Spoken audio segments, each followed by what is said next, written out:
Mondial Sport, leader de l'équipementier au Sénégal, revient avec des offres défiant toute concurrence. Donc déstockage, 3 blousons à 30 000 francs, 2 blousons 25 000, un blouson ou bien un sous-vêtement à 15 000 francs. Ensemble Lacoste, 15 000 francs. Concernant les maillots, maillot plus flocage plus masque, c'est à 10 000 francs CFA. Maillot plus flocage, c'est à 10 000 francs. Le masque est offert. Contactez le 77 059 99 84 avec Mondial Sport. Terminons l'année en beauté.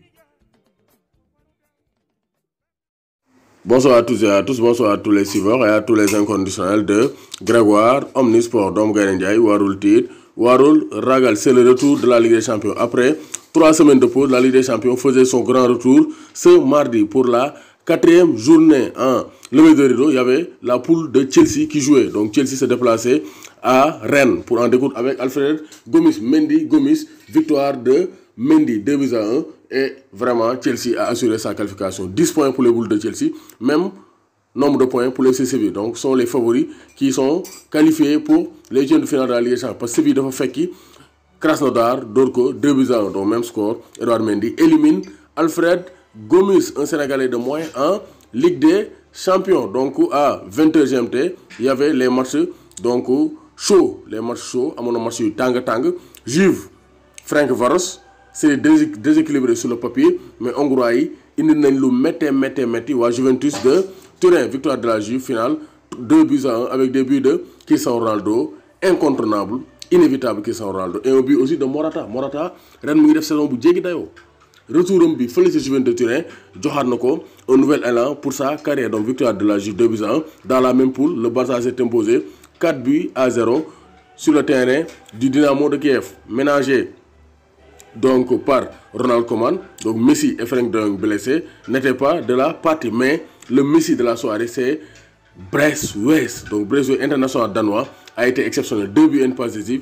Il a remplacé Lionel Messi dans l'attaque du FC Barcelone. Donc Pedri trouvait Braithwaite dans la surface qui servait d'est, qui marquait du droit. Donc Sergio Dest aussi, une belle rentrée pour sa première titularisation en Ligue des Champions. Premier but pour l'international américain, 52e minute de jeu. Ensuite, Braithwaite doublait la mise, 57e minute de jeu. Avant d'ouvrir un penalty, enfin, c'était au tour de Griezmann. Griezmann double penalty. Antoine Griezmann, penalty, on est ensemble. Nico Vejidine, non le double.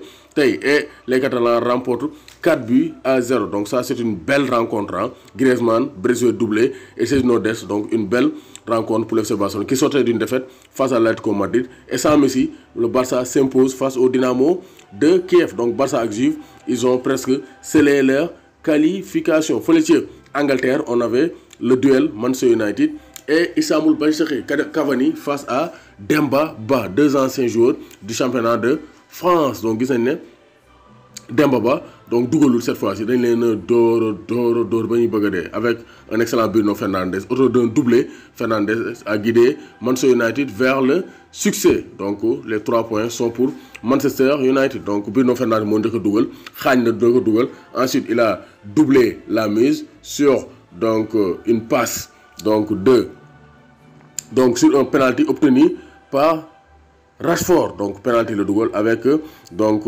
Manchester United. Donc Demba Ba a arrêté une belle occasion de la tête à la 39e minute de jeu avant que Tourouk ne réduise la marque 3-1. Mais United ne s'est pas arrêté là. Rashford marque le 4e but de la partie. Dans les autres rencontres, Krépin Diatta, Sénégalais, d'autres monde donc cette fois-ci, Sénégalais, à part Edouard Mendy, les autres Sénégalais n'ont pas brillé. Donc Edouard Mendy, donc qualifié, mais Krépin Diatta, qualifié parce que d'autres monde avec Alan nous l'ont 3-0 avec un doublé de Erling Haaland. Donc Haaland mon côté, c'est le très haut niveau. Donc Lazio de Rome aussi dans la poule de Dortmund mode 3-1 avec un doublé de Ciro Immobile. Donc vous avez aussi groupe HB. Donc c'est toujours le Paris Saint-Germain qui s'est imposé avec un penalty de Neymar à la 11e minute de jeu. Sans Ganagay, Paris se refait une santé. Mais la poule est serrée. United, Paris et Leipzig, ils vont jouer donc les 2 places qualificatives pour les 8e de finale. Mendy qualifié, Gomis éliminé, Krépin Diatta espoir.